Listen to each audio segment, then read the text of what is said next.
जय हिंद students and welcome to the official YouTube platform of Nimbus Defence Academy. My name is Akshay Pathania और आज हम कंटिन्यू करने वाले हैं अपनी एसएसबी जीडी एंड लेक्चर्स की सीरीज। तो स्टूडेंट्स, जो भी इस चैनल के रेगुलर सब्सक्राइबर्स हैं उनको पता है कि हमारी जो टीम है वो डेडिकेटेडली फोकस कर रही है आपके एसएसबी इंटरव्यू के बारे में। तो चाहे वो पीआई हो, चाहे वो जीटीओ टास्क हो, चाहे वो आपका साइकोलॉजी हो, उसके ऊपर रेगुलर बेसिस के ऊपर वीडियोस आ रही हैं, टिप्स एंड ट्रिक्स आपको बताई जा रही है। और मैंने अपने पार्ट के ऊपर रिस्पॉन्सिबिलिटी ली है कि मैं आपको जीडी और लेक्चर्स के जितने भी इंपॉर्टेंट टॉपिक्स हैं उन सब के बारे में मैं आपको यहाँ पे पढ़ाऊँगा। तो हम अभी आईआर की फील्ड में हैं और हम डेडिकेटेडली एक वीक में एक वीडियो बना रहे हैं, लेकिन एक लेंथी वीडियो बना रहे हैं, ठीक है।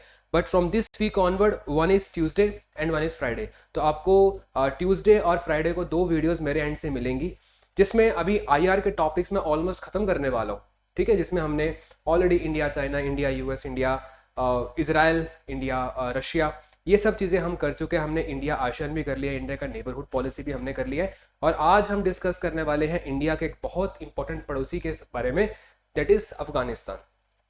तो ऐसे करते करते हम मल्टीपल टॉपिक्स के बारे में यहाँ पे कवर करेंगे।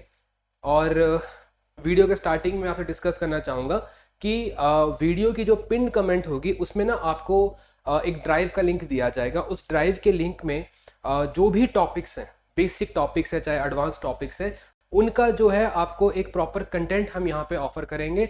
और रिसेंटली आपके लिए एक और बेटर प्लेटफॉर्म हम तैयार करेंगे in the form of web page. तो उस वेब पेज पे आप जा सकते हैं, डायरेक्टली आप क्लिक कर सकते हैं एंड टॉपिक बाय टॉपिक आप पढ़ सकते हैं इन सारे के सारे लेक्चर के टॉपिक्स के बारे में, ठीक है। मेरा खुद का अच्छा खासा एक्सपीरियंस है आईआर पढ़ाने का। इंटरनल सिक्योरिटीज़ के जो इश्यूज हो जाते हैं तो इसके ऊपर मैंने एक डेडिकेटेडली नोट्स तैयार कर रखे हैं और वो नोट्स बहुत ईजी टू रिमेंबर है, ठीक है। तो अभी मेरे पास तो उनकी पीडीएफ फाइल है जो कि मैं ड्राइव में अपलोड कर दूंगा। बट मतलब मेरी अगली क्लास जो कि फ्राइडे को होना है उससे पहले एक वेब पेज तैयार हो जाएगा, जिसका लिंक भी मैं डाल दूंगा पिन कमेंट के अंदर, और आपको सारे के सारे नोट्स वहां पे मिल जाएंगे all together, all at once. तो अगर किसी को लगता है कि उसको मेरे से आगे बढ़ना है, मेरे से पहले कुछ टॉपिक्स कवर करने हैं, तो बेटा वो फैसिलिटी भी आपके पास रहेगी। And we are providing everything to you totally at no cost, ठीक है। तो कुछ नहीं है, लेकिन जब आपका रिजल्ट आएगा, अगर आपको इन चीज़ों से हेल्प मिलेगी तो please do let us know. ये वीडियो कोई और वीडियो हमारी हो तो ज़रूर आप हमें मेंशन करना कि हम आपके चैनल से पढ़ते थे और इसका हमें हेल्प मिला and right now we have been recommended for medicals, ठीक है। तो ज़रूर इस चीज़ के बारे में बताना, that's all we need from your end. अब हम स्टार्ट करते हैं इंडिया और अफगानिस्तान के रिलेशंस के बारे में। देखो, अफगानिस्तान ना एक ऐसी कंट्री है जिसमें बहुत बहादुर लोग रहते हैं, वॉरियर्स रहते हैं ना, पठान पश्तून, आपने सुना होगा ना कि कितने लंबे समय से इस रीजन के अंदर वॉरियर्स हैं। और ये एक ऐसा रीजन है जो कॉन्स्टेंटली एट वॉर है, हमेशा से लड़ाई के अंदर ये जो रीजन है वो उलझा रहा है, ठीक है। और उलझने के बावजूद भी मतलब they are still intact and they are still fighting. And Afghanistan को ना एक टर्म दी जाती है कि Afghanistan is the graveyard of empires. तो जो जो बड़े बड़े साम्राज्य होते हैं, अगर हम बात करें तो सबसे पहले ब्रिटिश एम्पायर, फिर USSR that is Russia, and then the USA. तो जितने भी आपके बड़े बड़े एम्पायर हैं उन सब का कब्रिस्तान अफगानिस्तान है, ठीक है। तो this is what we call Afghanistan. And ये कंट्री फंडामेंटली इंडिया के जो प्रिंसिपल्स हैं, जो इंडिया के सिद्धांत हैं, जिसके ऊपर इंडिया की फॉरेन पॉलिसी काम करती है, उसमें बहुत ज़्यादा बढ़िया बेस्ट फिट होता है। लेकिन आइडियोलॉजिकली हम बहुत डिफरेंट है। वो जिस तरीके से अपना समाज चाहते हैं, इंडिया बिल्कुल उससे ऑपोजिट चलता है, ठीक है। लेकिन फिर भी इंडिया और अफगानिस्तान के जो रिलेशंस हैं वो पास्ट में भी अच्छे थे और प्रेजेंट में भी बहुत अच्छे हैं, ठीक है। तो इसके बीच में कॉमन फैक्टर पाकिस्तान आता है। हम दोनों कंट्रीज की एक कॉमन हेट्रेड है अगेंस्ट पाकिस्तान, और वो हेट्रेड हमें ज्वाइन करती है। हम एक स्ट्रेटेजिक एनसर्कलमेंट कर रहे हैं इस रीजन की, यानी कि हम पाकिस्तान को घेराबंदी कर रहे हैं, और जिससे जो पाकिस्तान है वो टेम्ड रहे, यानी कि वो औकात में रहे अपनी। इसीलिए हमारी दोस्ती बहुत अच्छी है। We as two different countries are fundamentally different but our relations are very good. So what are those defining principles जो हमारे relations को build करते हैं, और वो कौन कौन से principle हैं जो हमारे relations को strong भी करते हैं? तो all at once we will be discussing in this lecture। आपको पता है कि अफगानिस्तान कितना important हमारे लिए बन चुका है, और याद रखना अफगानिस्तान एक नए फेज में है, एक रिबिल्डिंग फेज में है, क्योंकि गवर्नमेंट्स का बहुत ज़्यादा आना जाना वहाँ पे लगा रहता है। तो right now we are rebuilding bonds and we are also helping Afghanistan to promote stability in the region, ठीक है, अफगानिस्तान में भी स्टेबिलिटी लानी है। तो इसकी थीम क्या है? Rebuilding bonds, restoring stability. चलिए स्टूडेंट्स, ये एक इमेज है, हम हमेशा एक इमेज से शुरुआत करते हैं, ठीक है। और ये छोटी सी क्रिएटिविटी मैंने यहाँ पे आपको दिखाने की कोशिश करी है। ये जो व्यक्ति है इनका नाम है Amir Khan Muttaqi and the person here is S Jaishankar, India foreign minister, Taliban foreign minister, ठीक है। तो ये भारत में आए थे और एक हफ्ता का जो समय था उन्होंने भारत में लगाया था, प्रेस कॉन्फ्रेंसेस करी थी और ये दुनिया को एक सिग्नल था कि इंडिया अपने इंटरेस्ट के लिए तालिबान से एंगेज करने के लिए भी रेडी है। और हमेशा से ये जो व्यक्ति है ना, इनकी लाइफ का सबसे इंपॉर्टेंट वर्ड शायद स्ट्रेटेजिक है। ये हर चीज को स्ट्रेटेजिक तौर के ऊपर देखते हैं कि कहाँ से किस तरह की एडवांटेज निकाली जा सकती है, इसीलिए इनकी आंखों में लेजर भी है, ठीक है। And these two countries whenever they are collaborating, it's a dead end for these two persons, ठीक है। this person Shahbaz Sharif is prime minister of Pakistan and this person Asim Munir is the army chief of Pakistan। अब तो चलो है ना, field marshal कह लो या field marshal कह लो, एक ही चीज है। तो ये अब वो आदमी उस पोजीशन के ऊपर है, ठीक है। एंड इस सिनेरियो को देख के बिल्ली इमोशनल हो रही है ना। आपने ये मीम देखा होगा, ये बहुत मतलब फनी सा मीम था। तो this is how I personally see India and Afghanistan's dealing and how it is actually a counterweight against Pakistan and how we can use it against Pakistan। तो ये एक छोटी सी इमेज है। और एक इमेज और है कि जो अफगानिस्तान के जो लोग हैं हमेशा से उनके मन में भारत के लोगों के लिए एक ड्यू रिगार्ड रहा है। और वो रिगार्ड क्यों रहा है? Because India as a superhero, ठीक है, हमेशा से India has acted as a saviour. चाहे बच्चे हों, बूढ़े हों, औरतें हों, अफगानिस्तान में उनको जब भी कोई क्राइसिस होती है तो उनको उम्मीद रहती है कि कोई और आए या ना आए, भारत की तरफ से हमें हेल्प जरूर आएगी। चाहे वो, हमने टर्म भी तो सीखी है HADR, ह्यूमैनिटेरियन, है ना, रिलीफ एंड डिजास्टर मैनेजमेंट के जो भी हमारे होते हैं ना, humanitarian assistance and disaster relief, HADR जो हमने बात करी है बार बार। तो HADR के बहुत सारे इनिशिएटिव भारत की तरफ से गए हैं अफगानिस्तान को। This country has been fighting to restore stability and India is one and जिसको पकड़ के ये स्टेबल बन सकते हैं। तो ये दो चीजें जो हैं हमें डिफाइन करती हैं। इसके अलावा now let us look at this map, ठीक है। अब देखो इस मैप में कुछ टर्म्स हैं जिससे मैं बिल्कुल भी प्रभावित नहीं हूँ, क्या मैं उसको सपोर्ट नहीं करता हूँ, लेकिन ये मैप हमारे लिए समझने के लिए काफी अच्छा है, इसलिए मैं इस मैप को यहाँ पे यूज कर रहा हूँ। अब आप देख सकते हैं यहाँ पे लिखा हुआ है इंडियन एडमिनिस्ट्रेड कश्मीर, ठीक है। इन्होंने जरूर लिखा है लेकिन आपको पता है कि दिस इज जस्ट कश्मीर, ठीक है, दिस इज जस्ट कश्मीर। तो ये क्या हो गया आपका? ये हो गया आपका region of Kashmir and this is Pak administered Kashmir. ये एडमिनिस्ट्रेड वर्ड नहीं होना चाहिए यहाँ पे वर्ड होना चाहिए ऑक्यूपाइड, ठीक है। तो this region is occupied by what? Pakistan, ठीक है। This is rightfully India's and हमेशा से मैं कहता हूँ, हर वीडियो में मैं कहता हूँ कि what is rightfully India's, India will reclaim it at all cost. तो ये हो गया। अभी जो लाल रंग की आपको लाइन दिख रही है बेटा, इस लाइन को हम कहते हैं दुरंद लाइन। क्या कहते हैं हम इसको हम कहते हैं दुरंद लाइन। ये आपके एक ब्रिटिशर ने बनाई थी 1893 में। तो उस समय के ऊपर ये जो लाइन थी, ये लाइन आपका ब्रिटिश इंडिया, देयर वाज, ये तो नई नई कंट्री है, छोटी बच्ची अभी समय के ऊपर, तो Pakistan and India basically was British वाला इंडिया, ब्रिटिश इंडिया। तो ब्रिटिश इंडिया और अफगानिस्तान के बीच में एक लाल रंग की लाइन बनाई जाती है जो इसका बॉर्डर डिफाइन करता है। अब होता क्या है कि 1947 में इंडिया और पाकिस्तान हो गए अलग।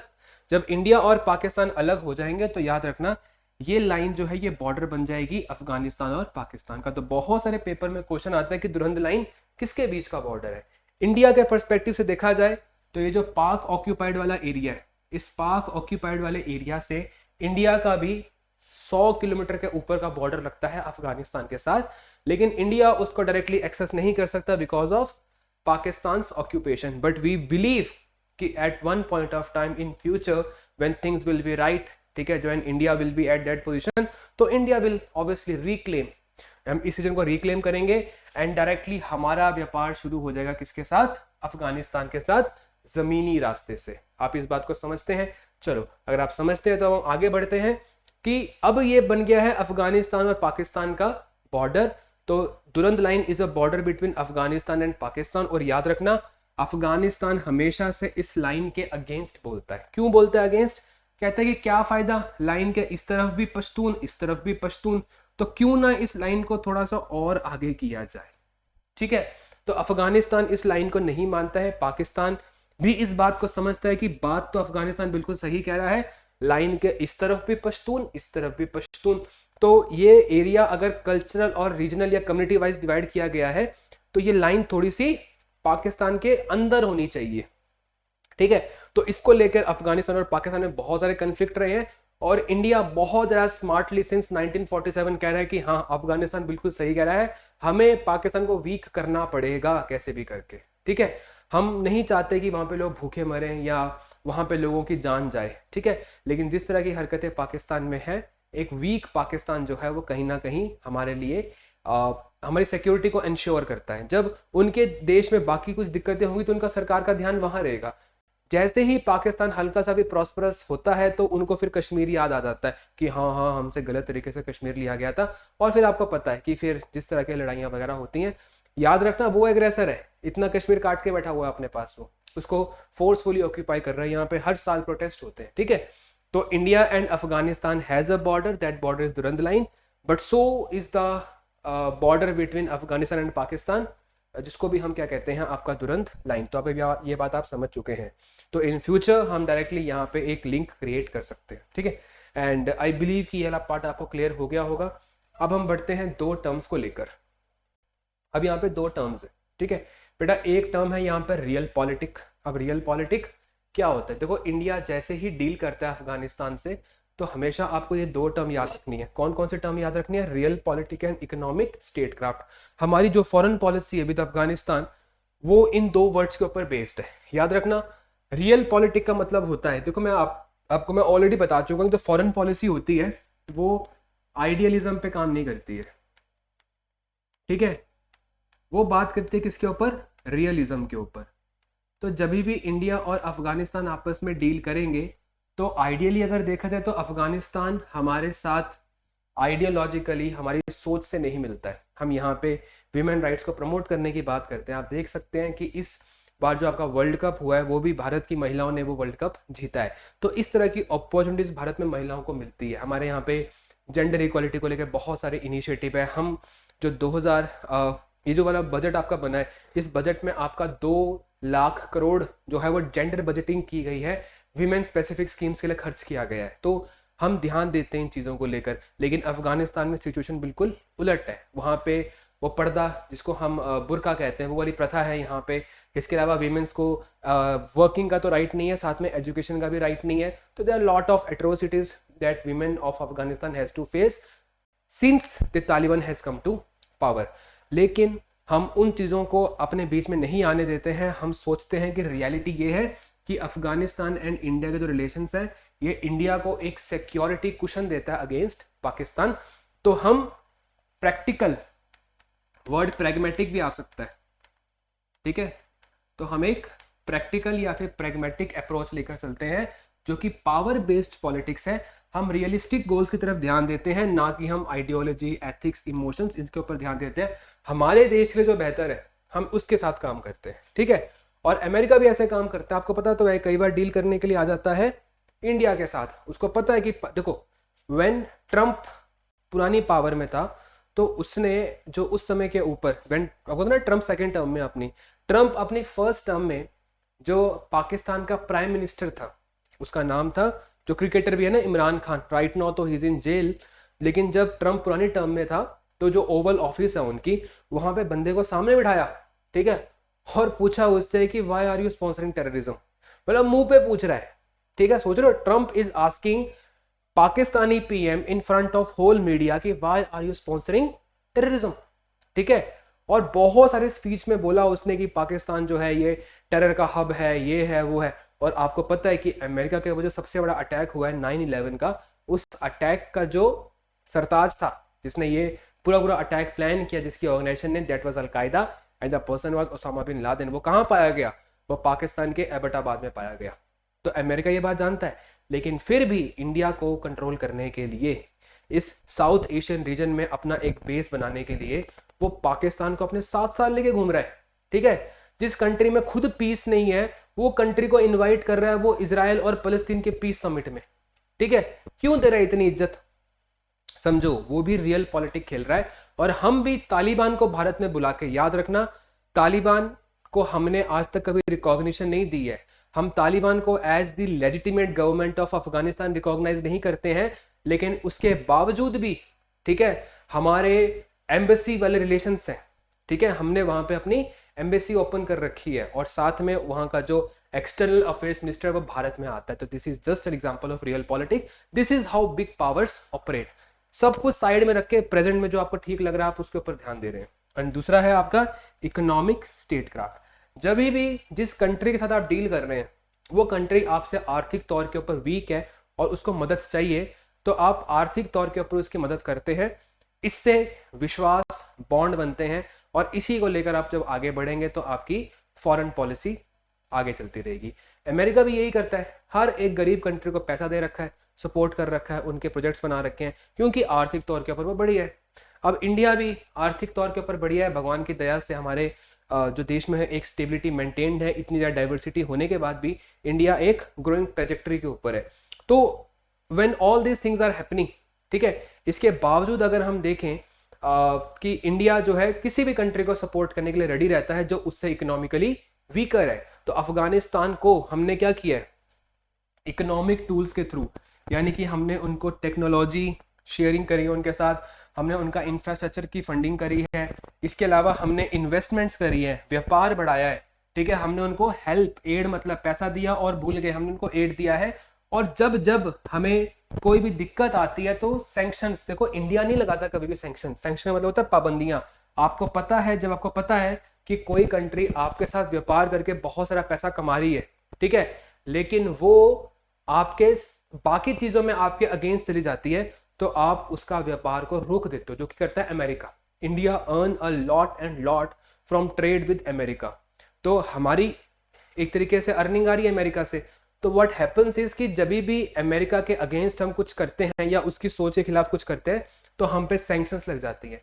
अब मतलब क्या होता है इन सैंक्शंस का? इन सैंक्शंस का मतलब ये है कि वो हमें व्यापार करने से रोकेंगे। इंडिया तो चलो नहीं करता ये हरकतें, लेकिन हाँ, ये सब चीजें आपके इकोनॉमिक स्टेट क्राफ्ट के अंदर आती हैं, ठीक है। तो ये दो चीजें हैं, हम प्रैग्मेटिक अप्रोच अपनाना चाहते हैं, हम रियल पॉलिटिक अप्रोच अपनाना चाहते हैं, और उसको अपनाने के लिए अफगानिस्तान के साथ हम कैसे एंगेज कर रहे हैं। हथियार नहीं देता इंडिया, देखो याद रखना, इंडिया वेपन अगर देगा तो कभी भी ओपनली एडमिट नहीं करेगा, कोई कंट्री ओपनली एडमिट नहीं करती अमेरिका के अलावा, उसको डर ही नहीं है किसी का, ठीक है। तो हम फिर इकोनॉमिक स्टेट क्राफ्ट जो है वो अपनाते हैं यहाँ पे, ठीक है। तो आई होप आप यहाँ पे समझ गए होंगे। अब आप देखिए, बहुत इंटरेस्टिंग तरीके से हम यहाँ पे बातें करेंगे बहुत सारी चीज़ों के बारे में, ठीक है। तो the relationship between India and Afghanistan जो है आपका, it is characterised by a deep. अब डीप का मतलब क्या है कि बहुत पुराना है, हिस्टोरिक है। इंडिया और जो रिलेशन है अफगानिस्तान के, दे आर हिस्टोरिक रिलेशन, ठीक है। अब याद रखना, हम दोनों की एक continuous and common civilisational heritage है। याद रखना, इंडिया और अफगानिस्तान दोनों ही इंडस वैली के अंडर आते थे। इंडस वैली साउथ एशिया की सबसे पुरानी सभ्यता है, ठीक है, इंडस वैली सिविलाइजेशन। तो इंडस वैली सिविलाइजेशन कहाँ कहाँ थी? इंडिया, पाकिस्तान, अफगानिस्तान। तो ये तीनों कंट्रीज आपकी इंडस वैली सिविलाइजेशन के समय से आपस में जुड़ी हुई है, और काफी लंबे समय तक तो हमारे बीच में कोई बॉर्डर्स भी नहीं थे। फिर अंग्रेज आए, अंग्रेजों ने आके जहां जहां कब्जा किया वहां वहां बॉर्डर्स बनाए। तो इतिहास के तौर के ऊपर देखा जाए तो India and Afghanistan relation are historic and they are and continuous civilisational heritage. तो हम बहुत लंबे समय से अगर देखें तो सिविलाइजेशनल के टाइम से हमारे रिलेशंस हैं, और इस समय के ऊपर, ठीक है, कुछ ऐसा समय आ गया, देखो पहले तो बॉर्डर्स थे ही नहीं, लेकिन अभी बॉर्डर है। तो इस कारण से हमने क्या किया है, एक प्रोफाउंड स्ट्रेटेजिक कन्वर्जेंस। जब हम सिविलाइजेशन के समय से हम साथ थे और जो प्रेजेंट के टाइम्स आ चुके हैं, प्रेजेंट के टाइम में हमारे रिलेशंस कैसे डिफाइन हो रहे हैं? Strategic convergence. प्रोफाउंड मतलब स्ट्रॉन्ग, स्ट्रेटेजिक मतलब किसी पर्टिकुलर पर्पस को सर्व करने के लिए, कन्वर्जेंस मतलब पास आना। तो if these are the two countries, India and Afghanistan, convergence का मतलब कि दोनों साथ में आ रहे हैं। And why are they coming together? Because of a notorious country by the name Pakistan, ठीक है। अब पाकिस्तान इन दोनों कंट्रीज के लिए और साउथ एशिया के लिए एक रीजनल चैलेंज है। अब याद रखना कि कोई भी रीजन इंडिपेंडेंट रहना चाहता है, वो नहीं चाहता कि दूर की पावर्स, खास करके पावरफुल कंट्रीज हैं, वो इस रीजन में आके अपनी पकड़ जमाए। तो पाकिस्तान एक ऐसा कंट्री है जो 2 कदम नहीं चल सकता किसी और कंट्री के बिना। अगर उसको आप एड एंड सपोर्ट नहीं दोगे तो मर जाएगा। मतलब याद रखना, Pakistan is a country on ventilator. ठीक है, मैं एक सिंपल टर्म बोलता हूँ पाकिस्तान को डिफाइन करते हुए। ठीक है, ये कंट्री बहुत लंबे समय से आईसीयू में है। अगर आप इसको वेंटिलेटर पे नहीं रखो तो मर जाएगी ये कंट्री। ठीक है, उसको कोई ना कोई सपोर्ट के लिए चाहिए होता है। तो कभी चला जाता है किसके साथ, चाइना के साथ, कभी यूएसए के साथ। एक मीम है, ठीक है, उस मीम में लिखा था कि जैसे पाकिस्तान है, जिस तरीके से वो बातें करता है, मतलब ऑब्वियसली वो एआई वाली बना रखा है। तो जो इनका आसिम मुनीर है वो कह रहा है कि हम उम्मा के साथ खड़े हैं। उम्मा यानी कि मुस्लिम कंट्रीज के साथ हम खड़े हैं। ठीक है, चाइना के साथ बैठे हैं, अमेरिका के साथ सोए हैं। ठीक है, तो इस तरह की जो चीजें हैं, ये टर्म्स इस्तेमाल करती हैं पाकिस्तान के साथ, क्योंकि वो कंट्री वेंटिलेटर पे है, वो नहीं चल सकता ऐसे बिना सपोर्ट के। और इंडिया, अफगानिस्तान जो सॉवरेन नेशंस हैं, जो किसी और की इन्वॉल्वमेंट नहीं चाहते, they hate Pakistan for this kind of activities. Reason है, अपने आप रहो, आपस में एंगेज करो, क्या जरूरत है किसी और कंट्री को यहाँ पे लेके आने की। तो क्योंकि पाकिस्तान वेंटिलेटर पे है, उसको चाहिए सपोर्ट, उस सपोर्ट के चलते वो बहुत सारी कंट्रीज को यहाँ पे लेकर आ जाता है। ठीक है, उनके प्रोजेक्ट्स डेवलप करता है, इंडिया के बॉर्डर के पास चाइना को लाके खड़ा कर देता है। ठीक है, तो these kind of things hurt both Afghanistan as well as India. And हमेशा से जो पाकिस्तान है, इसका जो इन्फ्लुएंस है इस रीजन में, उसको कम करने के लिए Afghanistan and India are working continuously. तो पहले हम लोग सिविलाइजेशनल से जो सेटअप है उससे जुड़े हुए थे। हम लैंग्वेज, अगर आप देखें तो राशिद खान जब क्रिकेट खेलने के लिए भारत में आता है, ठीक है, जब मोहम्मद नबी भारत में आता है क्रिकेट खेलने के लिए, तो वो हिंदी में इंटरव्यूज देते हैं। हमारी लैंग्वेज भी सेम है, हमारे कल्चर भी सेम है ना। और ड्राई फ्रूट्स का आपको कल्चर पता है। मैं भी जहाँ कॉलेज में पढ़ा हूँ तो वहाँ पे भी अफगान स्टूडेंट्स होते थे, and never ever it felt like they belong to a different country. ठीक है, they felt like our own. तो ये जो चीजें हैं आपको यहाँ पे समझनी है। ठीक है, तो इंडिया कंटेम्प्रेरी एंगेजमेंट, कंटेम्प्रेरी का मतलब क्या है, अब जो हो रहा है, जो इस समय पे हो रहा है, एंगेजमेंट विथ अफगान तालिबान। मैं आपको बताऊंगा कि क्या इतिहास है अफगान तालिबान का, इसी वीडियो में हम डिस्कस करेंगे। ठीक है, तो अभी कौन सी गवर्नमेंट है अफगानिस्तान में, तालिबान, और ये गवर्नमेंट बिल्कुल इंडिया के अगेंस्ट है, लेकिन अभी भी हम इनसे एंगेजमेंट कर रहे हैं, हम इनके साथ बातचीत कर रहे हैं। क्यों? क्योंकि हम समझते हैं हमारा अप्रोच रियल पॉलिटिक होना चाहिए, और इस समय के ऊपर अफगान तालिबान को चाहिए बहुत सारी आर्थिक सहायता। तो दोस्त बनाने के लिए हम किस टेक्निक का इस्तेमाल कर रहे हैं, इकोनॉमिक स्टेट क्राफ्ट का। तो जो हमारे हिस्टोरिकल रिलेशंस थे, सरकार कोई भी हो, इंडिया की आइडियोलॉजी की, इंडिया की अगेंस्ट आइडियोलॉजी की, हमने हमेशा से ही क्या किया है, हिस्टोरिकल टाइज को कंटिन्यू रखा है। तो जो पहले हमारे टाइज थे, ठीक है, उन सब टाइज को हमने आज भी कंटिन्यू रखा हुआ है। और इसको याद रखना, इंडिया और अफगानिस्तान मेनली 2 चीजों के लिए आपस में एसोसिएट होते हैं।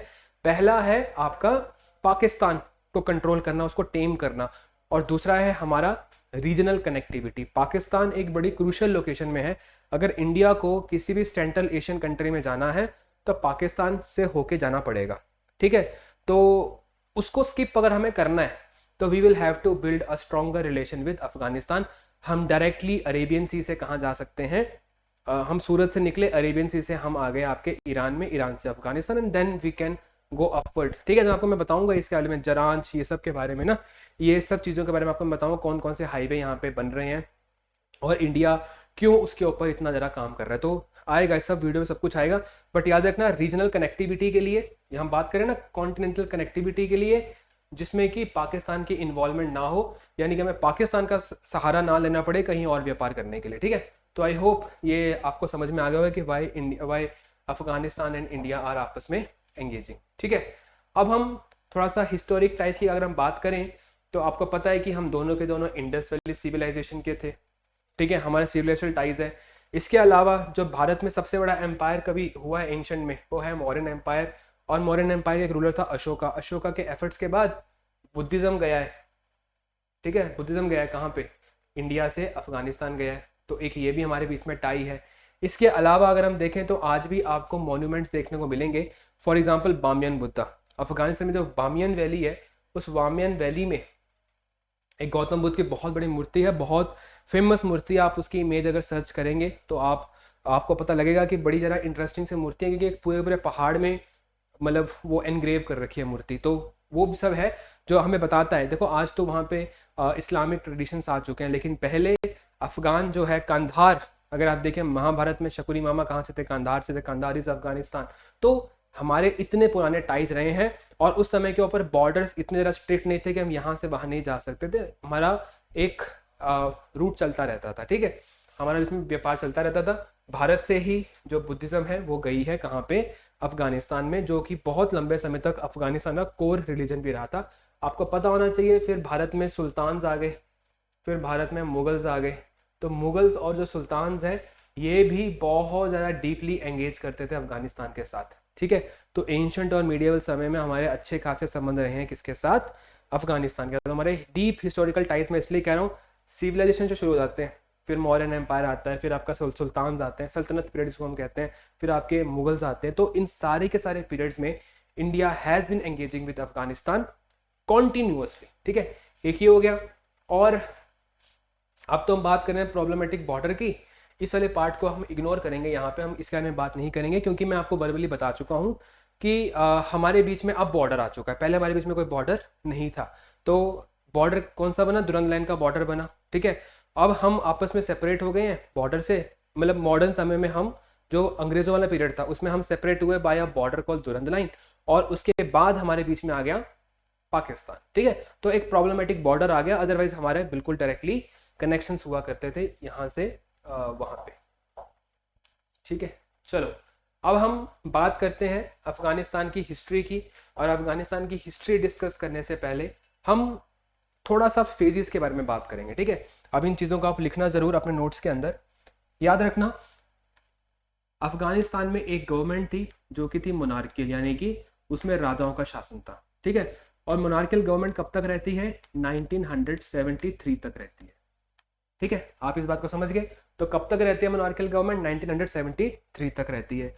इसके बाद याद रखना, ठीक है, दाऊद खान नाम का एक आदमी है, ठीक है। दाऊद खान का जो नाम का जो आदमी है वो क्या करता है, वो राजा को मार देता है, ठीक है।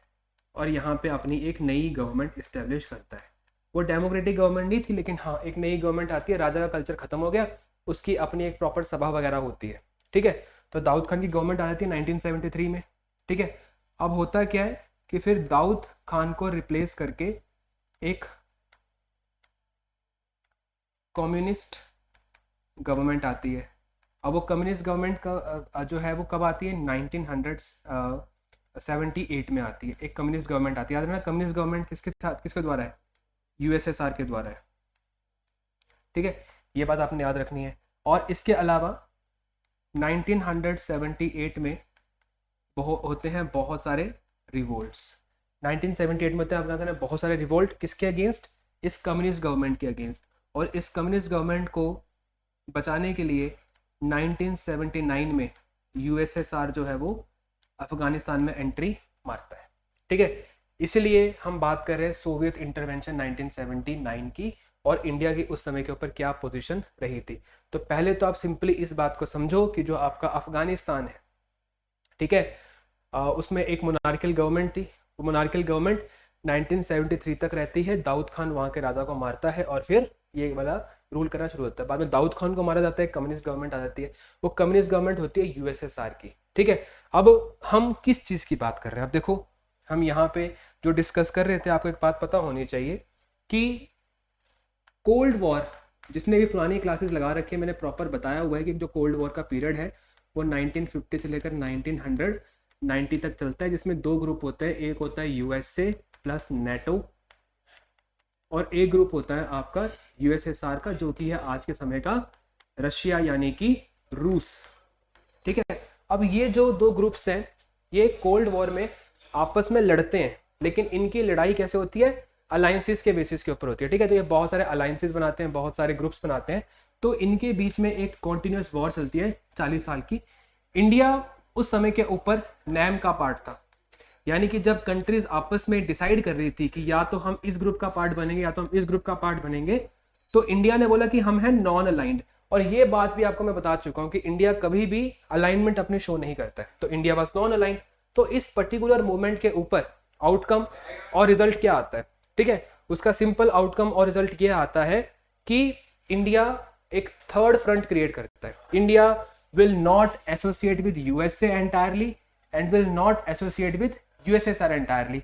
हम दोनों के साथ बराबर एंगेज करते थे। हमें कई बार टेक्नोलॉजी चाहिए थी तो हम बात करते थे यूएसएसआर के साथ, हमें कई बार पैसे चाहिए तो जितने भी आपकी इंटरनेशनल ऑर्गेनाइजेशंस हैं they are being controlled by USA, तो हमें पैसों की एड यहाँ से मिलती है, टेक्नोलॉजी की एड यहाँ से मिलती थी। तो this is how we were engaging and it was working all good, ठीक है। तो इंडिया नॉन अलाइनमेंट में था और इंडिया के साथ साथ नॉन अलाइनमेंट में और भी कंट्रीज थी, लेकिन इंडिया का एक पड़ोसी भी इस चीज को सपोर्ट करता था। तो इंडिया की आज़ादी आते ही हमारा पहला कॉमन ग्राउंड क्या बनता है अफगानिस्तान के साथ, हम उनकी बॉर्डर की डिमांड को सपोर्ट करते हैं, ठीक है। अब याद रखना इंडिपेंडेंस के बाद 3 चीजें होती हैं जो डिफाइन करती है इंडिया और अफगानिस्तान के रिलेशंस को, ठीक है। पहली चीज, इंडिया अफगानिस्तान का जो क्लेम है, ठीक है, पाकिस्तान की टेरिटरी में उसको सपोर्ट करता है। दूसरा, अफगानिस्तान और इंडिया एक साथ आ जाते हैं अगेंस्ट पाकिस्तान। क्यों आते हैं? क्योंकि पाकिस्तान, आपको मैंने कहा ना वेंटिलेटर पे है, तो उसको चाहिए सपोर्ट, तो पाकिस्तान बेटा इस अलायंस को ज्वाइन कर लेता है। वो सियाटो और सेंटो नाम के एग्रीमेंट साइन कर लेता है विद यूएस। इसके साथ क्या होता है, पाकिस्तान बन जाता है यूएसए का एक स्ट्रेटेजिक एलाई। अब क्योंकि इंडिया और अफगानिस्तान का एक पड़ोसी जो है सियाटो सेंटो साइन कर चुका है, ठीक है, तो इसका इंपैक्ट बोथ इंडिया और अफगानिस्तान पे भी आएगा, जो कि दोनों क्या है, नॉन अलाइनमेंट मूवमेंट के लीडर्स हैं, ठीक है। तो न्यू दिल्ली यानी कि इंडिया, काबुल यानी कि अफगानिस्तान, ये आपस में आ गए क्लोज। तो पहले हमने कैसे रिलेशंस बिल्ड किए, on the basis of border. हमने उनका बॉर्डर का जो इशू क्लेम था उसको हमने सपोर्ट किया। दूसरा, हम पास कब आए, जब पाकिस्तान ने हरकत करी बाय ज्वाइनिंग दीज अलायंस, ठीक है, तो हम आ गए आपस में साथ में, ठीक है। अब इसी कारण से होता क्या है, याद रखना, ये सारे के सारे एग्रीमेंट्स मतलब अर्ली 1950s में पाकिस्तान साइन कर लेता है। अब क्योंकि इस रीजन में यूएसए आ चुका है, तो इस रीजन में और कौन आना चाहेगा, इस रीजन में और आना चाहेगा यूएसएसआर। अब यूएसएसआर इंडिया को सपोर्ट कर रहा है कि हमारा एलाई बनो, बट इंडिया की फिलॉसफी क्या थी, कोई बात नहीं, हम आपस में ट्रेड करेंगे, मिलिट्री अलायंस बिल्ड करेंगे, सब कुछ करेंगे, लेकिन हम आपके साथ प्रॉपर तरीके से अपनी सोवरेनिटी लूज नहीं करेंगे कि तुम्हारे एक एक्शन के ऊपर हम कुछ भी करने को रेडी हो जाए। तो we were engaging, but we were engaging very strategically, जो हमारे लिए फायदेमंद हो, हम बस उसी काम को यहाँ पे कर रहे थे। तो what happened at this point of time is कि इंडिया एंड अफगानिस्तान दोनों सेम सेटअप रखते हैं, दोनों सॉवरेन कंट्री है भाई साहब, किसी और की डिपेंडेंस की जरूरत क्या है। पाकिस्तान की ऐसी हरकतों के कारण हमें फेस करने को मिलती है यहाँ पे इंस्टेबिलिटी। तो याद रखना, पाकिस्तान यूएसए को इस रीजन में लेकर आ गया, तो इस कारण से यूएसएसआर का इंटरेस्ट भी यहाँ पे बनेगा। अब जब यूएसएसआर का इंटरेस्ट यहाँ पे बनेगा तो बेटा क्या होगा कि जो एक मोनार्की थी, ठीक है, आपको मैंने कहा था ना 1973 तक मोनार्की थी, तो मोनार्की के बाद क्या होता है, मोनार्की को खत्म कौन करता है, मोनार्की को खत्म करता है दाऊद खान। दाऊद खान खत्म करता है मोनार्की को 1973 में। अब 1973 में जब दाऊद खान रूल करने के लिए आता है, तो तब तक पाकिस्तान में यूएसए घुस चुका है। तो अब यूएसएसआर कोई ऐसी कंट्री ढूंढेगा, ठीक है, जो पाकिस्तान के बिल्कुल पास में है, ताकि वो उसको अपना एलाई बना सके। दाऊद खान ने जैसे ही रूलर को मारा तो अफगानिस्तान में आ गई इंस्टेबिलिटी।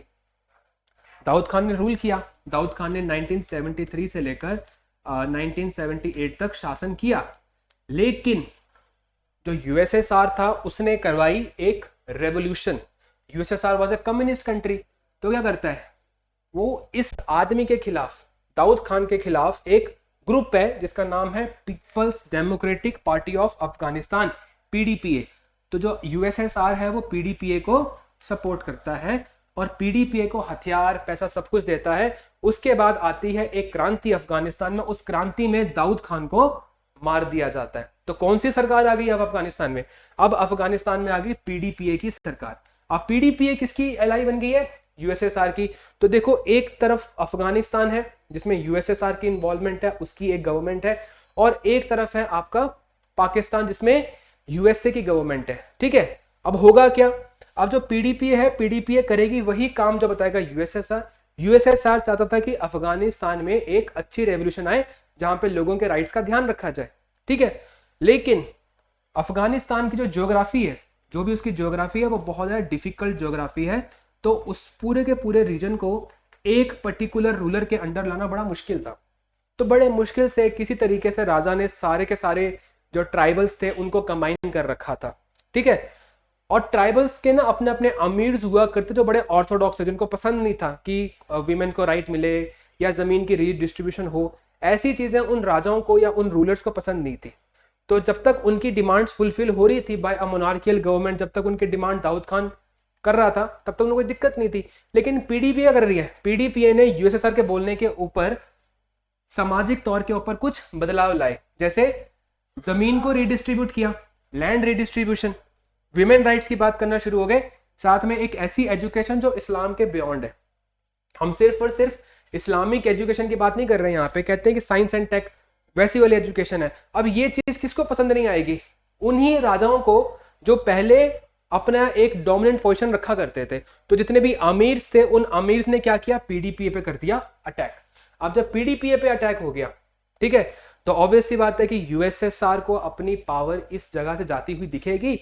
तो यूएसएसआर पीडीपीए की गवर्नमेंट को बचाने के लिए 80,000 ट्रूप्स को लेकर आ जाता है, कहां पे? अफगानिस्तान में। और इस तरीके से जो अफगानिस्तान है उसमें सोवियत यानी कि यूएसएसआर की एंट्री होती है। उस यूएसएसआर की एंट्री से क्या होता है, 1979 से लेकर 1989 में 10 साल तक चलती है यूएसएसआर में बहुत ही ज्यादा भयंकर लड़ाई, ठीक है। अब याद रखना उस लड़ाई में ऑब्वियसली यूएसएसआर हार जाएगा, ठीक है। तो अब कौन एंटर कर गया यहाँ पे? कौन एंटर कर गया यहाँ पे? यूएसएसआर एंटर कर गया, ठीक है। अब ये जो इन्वेजन, ये जो घुसपैठ हुई है, इस घुसपैठ में 10 साल की लड़ाई चलती है, जो कि आपको मैंने पीरियड बताया भी। याद रखना अभी लड़ाई होती है, यूएसए की लड़ाई होती है। यूएसए इस लड़ाई को लड़ना चाहता है। यूएसए की संस्था क्या है? सीआईए। अब यूएसए की लड़ाई है लेकिन यूएसए बहुत बहादुर है, तो यूएसए नहीं लड़ना चाहेगा। तो यूएसए अपने से भी बहादुर एक कंट्री जिसका नाम है पाकिस्तान, उसकी आईएसआई को बोलेगा कि चलो लड़ो मेरे लिए। अब पाकिस्तान क्योंकि यूएसए से भी बहादुर है, तो वो क्या बोलेगा? वो कहेगा कि हमारी फौज नहीं लड़ेगी, हम लड़ाएंगे मुजाहिदीन, ठीक है। तो पाकिस्तान को मिल रहे हैं पैसे यूएसए से, यूएसएसआर को खदेड़ने के लिए अफगानिस्तान से बॉर्डर लगता है। लेकिन पाकिस्तान क्योंकि बहुत ज़्यादा बहादुर है, वो खुद नहीं लड़ेगा, उसको थोड़ा मतलब घबराहट सी होती है लड़ाई के नाम के ऊपर, ठीक है, मतलब थोड़ा दिल थोड़ा स्लो डाउन हो जाता है उसका। तो उसने क्या किया, जो यूएसए से आया हुआ पैसा था कुछ हिस्सा अपने पास रखा और अफगानिस्तान के लोगों को ही हथियार ट्रेनिंग देके लड़ाया। किसके अगेंस्ट? कहाँ गया वो? यूएसएसआर के अगेंस्ट। तो यूएसएसआर के अगेंस्ट आप याद रखना एक अलायंस बनता है पाकिस्तान का, यूएस का, साथ में सऊदी अरेबिया, इसमें ईरान वगैरह भी थे। वो सारे के सारे मुजाहिदीन यानी कि इस्लामिक गुरिल्ला फाइटर्स इनको बैक करते हैं, इनको हथियार देते हैं और 10 साल तक लड़ाते हैं। अब याद रखना ये मुजाहिदीन एक तरीके से टेररिस्ट है, ठीक है। मतलब इनके जो हथकंडे हैं वो एक प्रॉपर वॉर नहीं है, इनके हथकंडे बहुत ज़्यादा वायलेंट है। ये नहीं डिफरेंस देखते हैं between civilians and Soviet troops, ये सब कुछ ही मतलब जो है वो करते जा रहे हैं। कोई मतलब डर नहीं है इनके मन में। अब 10 साल तक लड़ाई लड़ने के बाद इन्होंने क्या किया, सोवियत्स को यहाँ से हटा दिया। समझ गए? 10 साल की लड़ाई हुई और मुजाहिदीन को किसने सपोर्ट किया? पाकिस्तान, यूएसए ने, और मुजाहिदीन से लड़के हटा दिया, ठीक है। अब हुआ क्या कि जो यूएसएसआर है 10 साल की लड़ाई के बाद आर्थिक तौर के ऊपर और पॉलिटिकली कमजोर हो गया। आपको पता होना चाहिए कि यूएसए और यूएसएसआर इन दोनों की लड़ाई में एक समय के ऊपर ऐसी लड़ाई इनको लड़नी पड़ी है जो इनके लिए बहुत ज्यादा दुखदायी बन गई थी। अब वो दुखदायी वाली लड़ाई कौन सी थी? आप याद रखना, अमेरिका हारा वियतनाम में। तो कहते हैं कि जो यूएसए का जो फॉल था वो वियतनाम की लड़ाई के बाद शुरू होता है, और जो अफगानिस्तान का फॉल है वो अफगानिस्तान की लड़ाई के बाद शुरू होता है, ठीक है। तो याद रखना, इसलिए कहते हैं कि जो यूएसएसआर है, यूएसएसआर के लिए जो अफगानिस्तान है वो उसका वियतनाम बन गया। और याद रखना इस लड़ाई के 2 साल के बाद जो आपका यूएसएसआर है वो कोलैप्स कर जाता है। तो 1991 में यूएसएसआर भी क्या कर जाता है? कोलैप्स कर जाता है, ठीक है। इस 10 साल की लड़ाई में है ना, कहते हैं कि 1 से लेकर 3 मिलियन अफगान्स जो है वो मारे गए हैं। ऑफिशियल फिगर्स हमारे पास नहीं है। बहुत सारे लोग भाग गए थे, कुछ पाकिस्तान भाग गए, कुछ ईरान भाग गए, ठीक है। आप आज भी देखते होंगे कि पाकिस्तान ने एक बहुत बड़ी ड्राइव शुरू कर रखी है कि जितने भी आपके अफगानीज हैं जैसे हम नहीं कहते कि जब बांग्लादेशीज आ गए हैं 1971 की वॉर के दौरान या उसके बाद जितने भी बांग्लादेशी आ रखे हैं, हम उनको देश से बाहर निकालेंगे क्योंकि हमारी रिसोर्सेज पे स्ट्रेन पड़ रहा है। तो इस अफगान वॉर के समय के ऊपर बहुत सारे अफगानिज वहां से निकल कर आ गए थे पाकिस्तान में, ईरान में। तो पाकिस्तान इस समय के ऊपर उनको भी यहाँ से निकालने की कोशिश कर रहा है, ठीक है। तो I hope you have understood this point of mind. तो ये लड़ाई यहाँ पे चलती है। अब इस लड़ाई के बाद होता क्या है कि यही जो मुजाहिदीन है ये अफगानिस्तान की कमांड करना शुरू कर देते हैं, और इनको लड़ना आता है, इनको रूल करना नहीं आता, तो बहुत सारी दिक्कतें होती हैं। अब अफगानिस्तान में शुरू होता है एक ग्रुप इसी समय के ऊपर जो कि मुजाहिदीन सी थे। एक ग्रुप का नाम क्या है? तालिबान, ठीक है। अब जो तालिबान है, ठीक है, वो ट्रेडिशनल इस्लामिक सोसाइटी चाहता है अफगानिस्तान में। कहता है कि ठीक है, आप अफगानिस्तान खाली है, कोई नई गवर्नमेंट आ रही है, तो एक ऐसी गवर्नमेंट लेकर आते हैं जो यहाँ पे इस्लामिक शासन को लेकर आ जाए, जिस प्रकार से एंशंट समय में, मिडिएवल समय में इस्लामिक शासन हुआ करता था, जो प्रॉफिट मोहम्मद और अब्राहम के समय पे होता था, वैसा शासन यहाँ पर लेकर आएंगे। तो 1996 में आपको पता होना चाहिए कि जितनी भी गवर्नमेंट्स आ रही थी अफगानिस्तान में, उन सारी की सारी गवर्नमेंट्स को तालिबान रिप्लेस कर देता है, ठीक है। और तालिबान 1996 में आ गया पावर में। अब तालिबान हर एक ऐसे ग्रुप को सपोर्ट कर रहा है जो इस्लाम को बढ़ावा देना चाहता है, जो दुनिया भर में इस्लाम को बढ़ावा देना चाहता है, ठीक है। तो उनमें से एक ग्रुप अलकायदा था। अब अलकायदा भी दुनिया भर में चाहता है कि लड़ाइयाँ लड़ी जाएं, है ना, साथ में इस्लाम को फैलाया जाए। तो उसने क्या किया, अलकायदा ने 2001 में अटैक कर दिया, कहाँ पे? अमेरिका के वर्ल्ड ट्रेड सेंटर पे, ठीक है। अब अलकायदा कहाँ से ऑपरेट कर रहा है? अलकायदा ऑपरेट कर रहा है अफगानिस्तान से, ठीक है। और अलकायदा ने क्या किया? अटैक किया वर्ल्ड ट्रेड सेंटर, जिसमें थाउजेंड्स के नंबर में अमेरिकन की डेथ होती है, जिसको आज तक का सबसे बड़ा टेररिस्ट अटैक भी कहा जाता है। 9/11 का अटैक आपने सुना ही होगा। तो ये जो चीजें हैं, ठीक है, what happens right now is की अमेरिका इसका रिस्पॉन्स देगी आप, और उसको सीधा सीधा पता है कि जो भी ये शुरुआत हो रही है, ये शुरुआत हुई कहाँ से? अफगानिस्तान से। तो 2001 में अमेरिका आता है अफगानिस्तान को। जिस प्रकार से यूएसएसआर आया था अफगानिस्तान में, वैसे कौन आ गया? यूएसए। 2001 से लेकर 2020 तक लड़ाई लड़ी जाती है, ठीक है। और आपको ये जान के बड़ी हैरानी होगी कि America, the greatest country in the world, the greatest military in the world, the country with a budget, defence budget of $800 billion lost in Afghanistan, they had to flee from Afghanistan. तो this is the power of Afghanis, ठीक है। आप समझ गए इस चीज को। तो ये सब पूरी की पूरी कहानी है, और अब जा चुका है, अब अफगानिस्तान यहाँ से, अब अमेरिका यहाँ से जा चुका है, ठीक है।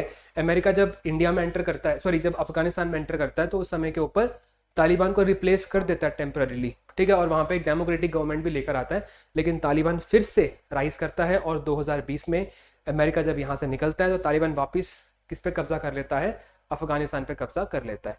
अब हमेशा से याद रखना कि जब ये अमेरिका आया था अफगानिस्तान में, तो जब वहाँ पे कोशिश की गई थी अमेरिका की तरफ से कि वहाँ पे डेमोक्रेसी लाई जाए, तो इंडिया ने बहुत सारे एफर्ट्स किए थे अफगानिस को सपोर्ट करने के लिए।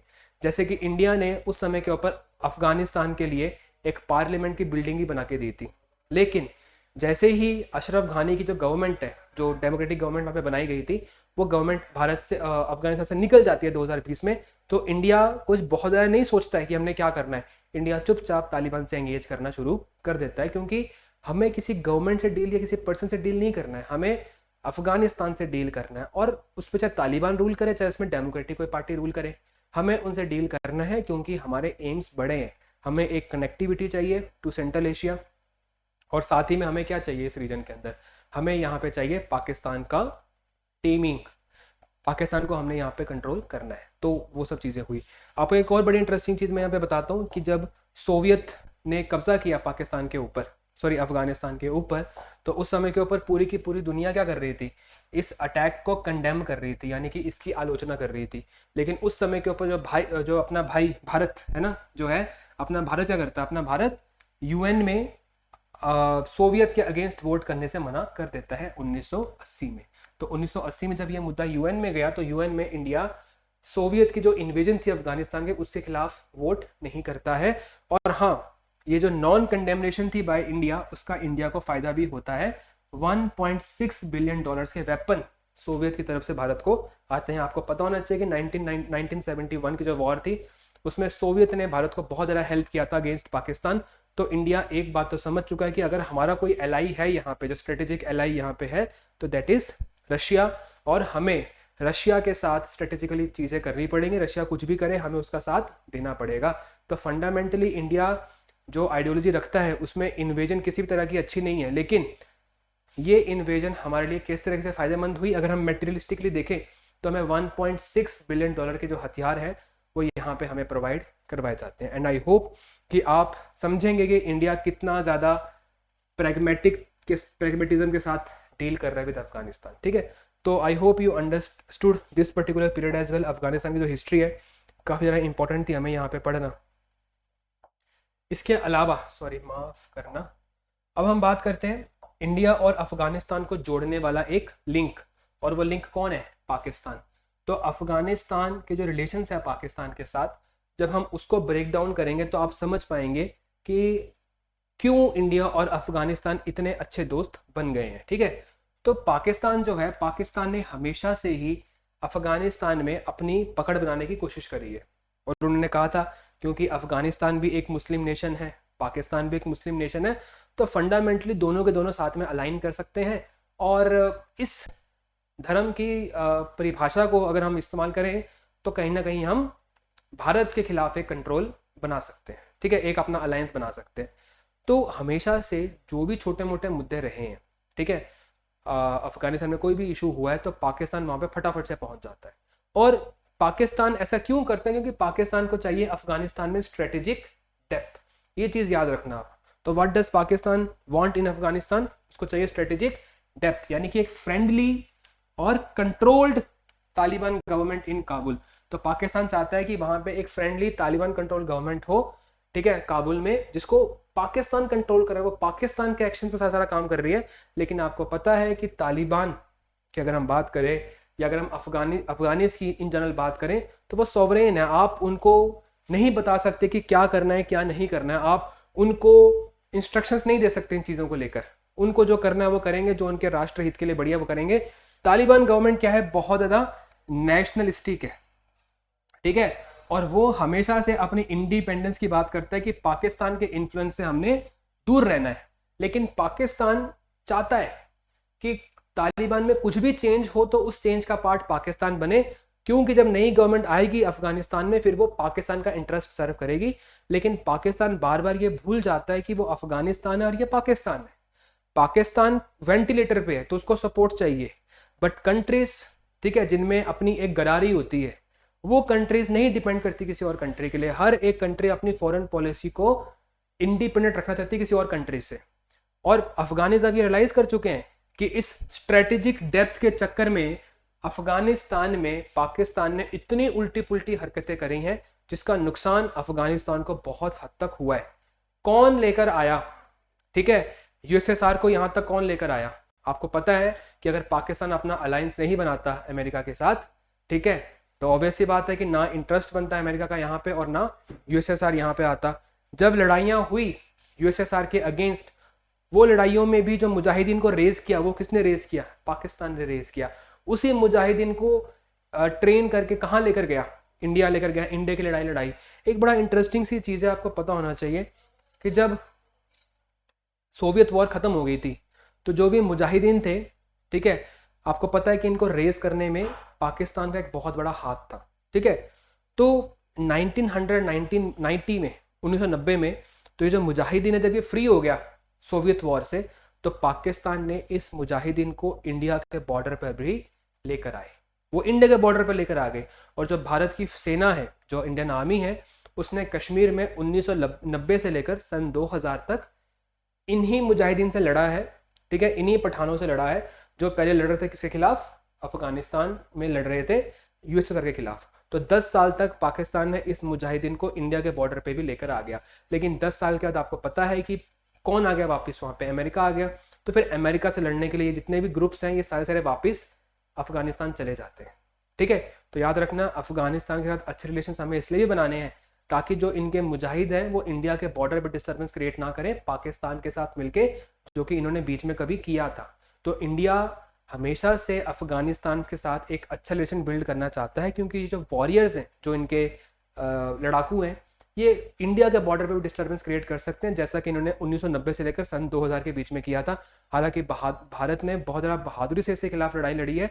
उस समय के ऊपर राष्ट्र राइफल्स भी रेस की गई थी, जो इन लोगों से लड़ रही थी उस समय के ऊपर।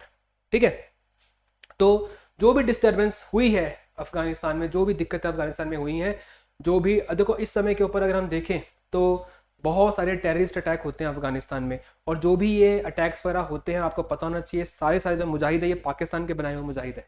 ठीक है, और सबसे बड़ी बात, ये जो मुजाहिद हैं ये पाकिस्तान में भी डिस्टर्बेंस क्रिएट कर रहे हैं।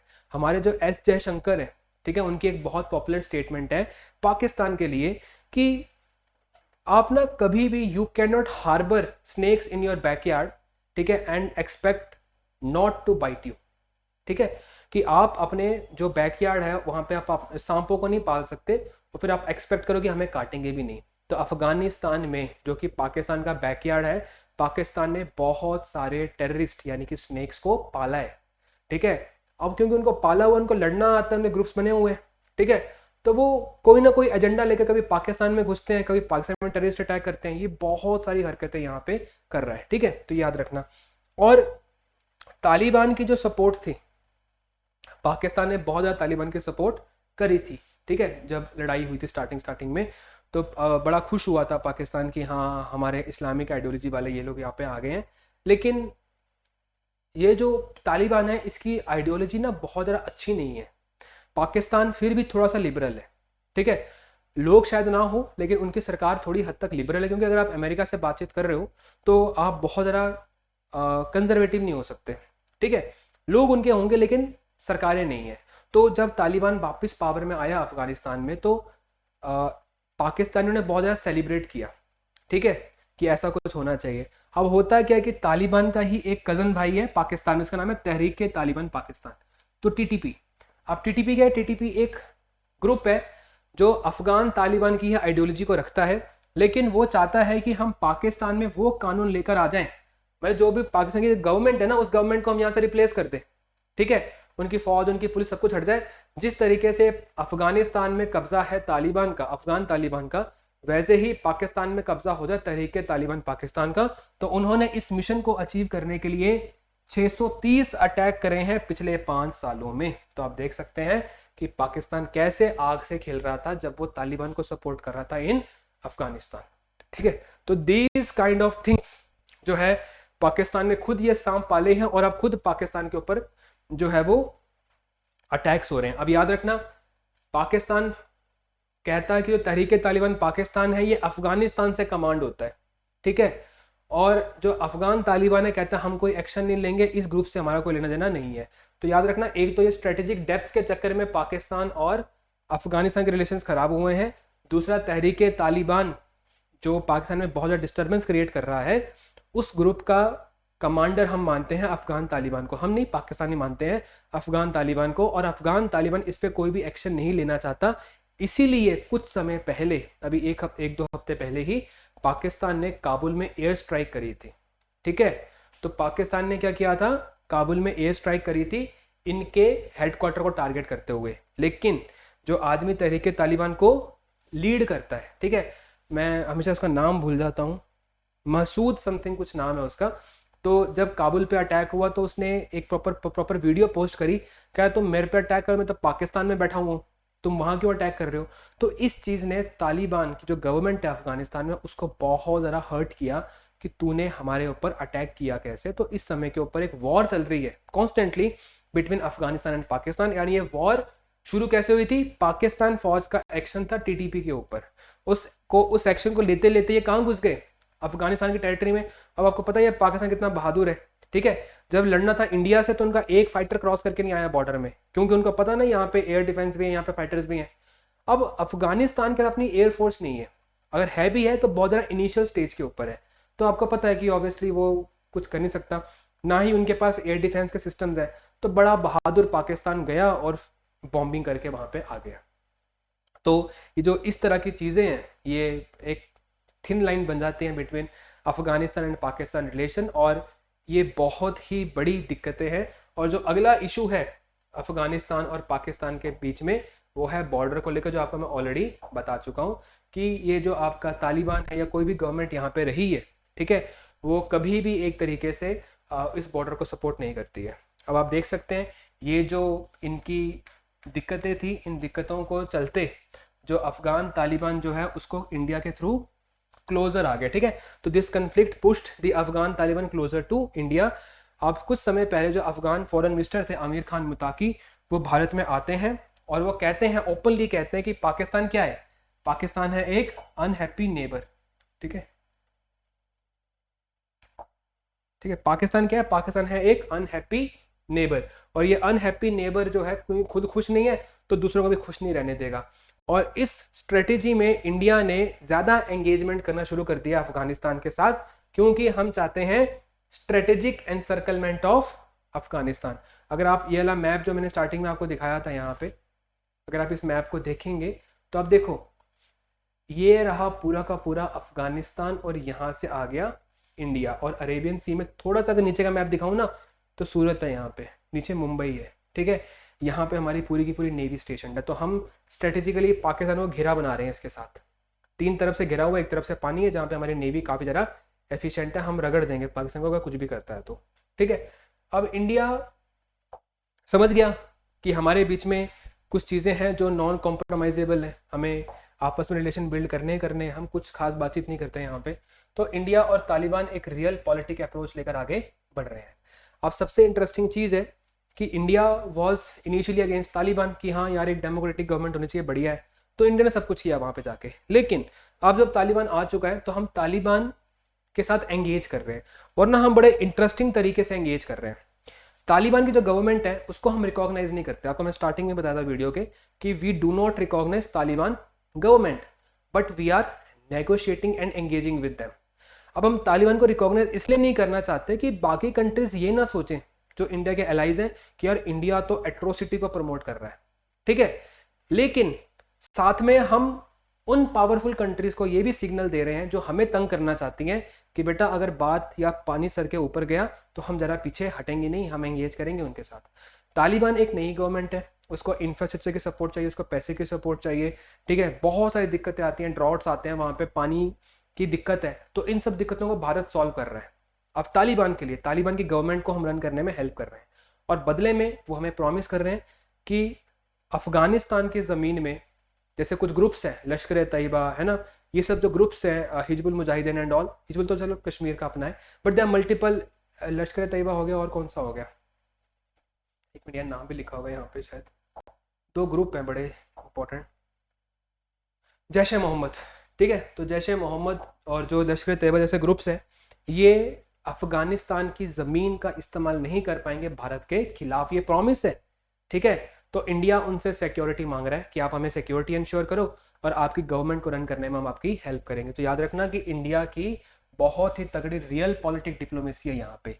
याद रखना we are working with Taliban without formally recognising their government. याद रखना जब तालिबान पावर में आया तो इंडिया ने उस समय तो सब कुछ, जब देखो तब तालिबान पावर में आया ना तो अफगानिस्तान पूरा पूरा डिस्ट्रॉयड था, तो उस समय इंडिया सब कुछ लेकर भाग आया था अपना वहां से।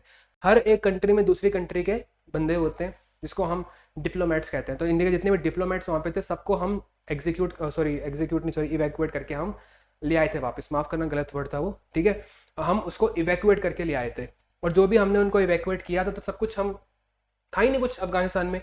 लेकिन 2022 में इंडिया ने अपना एक टेक्निकल मिशन काबुल में भेजा, यानी कि कुछ लोग हमने भेजे, ठीक है। क्यों? क्योंकि हम तालिबान के साथ एंगेज करना चाहते थे, और एंगेज करने के लिए हमें कुछ लोग वहां पे भेजने पड़ेंगे अफगानिस्तान में, ठीक है। हमने भेजे, और इसी टेक्निकल मिशन के तहत हमने अफगानिस्तान को $2 बिलियन की हेल्प भी करी, बहुत सारी हमने हेल्प करी डेवलपमेंटल के नाम के ऊपर।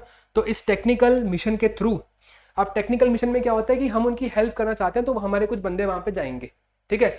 तो वो हमने पर्पस यहाँ पे सर्व किया अपने टेक्निकल मिशन भेज के। लेकिन अब जब ये आमिर खान मुताकी भारत में आए थे तो इंडिया ने अपने टेक्निकल मिशन को अपग्रेड कर दिया है, किसमें? एक फुल फ्लेजेड एम्बेसी में। अब एम्बेसी में क्या होगा, पीपल टू पीपल कनेक्ट भी हो पाएगा और गवर्नमेंट टू गवर्नमेंट कनेक्ट भी हो पाएगा। तो एक तरीके से हम तालिबान गवर्नमेंट के साथ एक हायर एंगेजमेंट करने वाले हैं इस एम्बेसी से। एक एम्बेसी जो होती है ना, एक हायर लेवल ऑफ एंगेजमेंट होती है, ठीक है। इसमें आपके प्रॉपर डिप्लोमेट्स जाएंगे, आपका एम्बेसडर जाएगा वहाँ पे, और आपके जो मुद्दे हैं उनको उनके सामने यहाँ पे रखेगा, ठीक है। तो ये स्टेप हमारा रिसेंटली है, पिछले 2 हफ्ते पहले आई गेस, ये जो एक्टिविटी हमने यहाँ पे कंडक्ट करी थी कि इंडिया ने टेक्निकल मिशन को अपग्रेड कर दिया into a full fledged embassy. आप people to people connected के साथ साथ गवर्नमेंट टू गवर्नमेंट कनेक्ट भी पॉसिबल हो पाएगा। हम सब कुछ कर रहे हैं, लेकिन हम इनको रिकॉग्नाइज नहीं कर रहे हैं क्योंकि तालिबान के साथ अभी भी हमारे कुछ ना कुछ मतभेद हैं।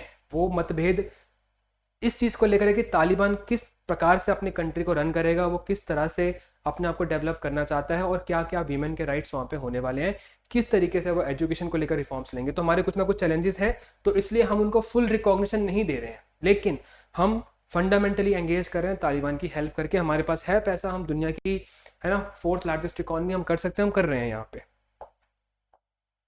और इसके बदले में हमें क्या सपोर्ट दी गई है अफगानिस्तान की तरफ से? हमें सपोर्ट दी गई है सिक्योरिटी, कि कोई भी anti India terrorist group like लश्कर तैयबा, जैश ए मोहम्मद, वो अफगान की सॉइल से ऑपरेट नहीं करेंगे। अब देखो, इंडिया जो हेल्प कर रहा है अफगानिस्तान की, उस हेल्प में कुछ प्रोजेक्ट्स के नाम आपको याद होने चाहिए। तो आपको एक तो पता होना चाहिए कि जब वहाँ पर डेमोक्रेसी आई थी तो 2015 में हमने अफगानिस्तान को उसकी पार्लियामेंट की बिल्डिंग भी बना के दी थी, ठीक है।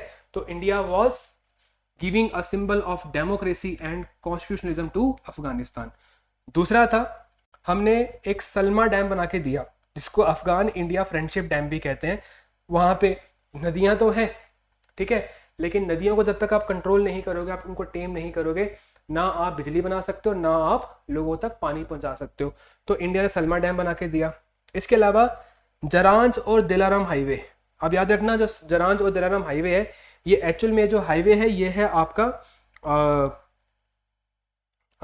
अफगानिस्तान में, ठीक है, और ये कनेक्ट करता है अफगानिस्तान को ईरान से, ठीक है, अफगानिस्तान और ईरान को कनेक्ट करता है। अब क्यों करता है आपको मैप में दिखाऊंगा, याद रखना। तो एक ये हाईवे बना के 218 किलोमीटर का इंडिया ने बना के दिया।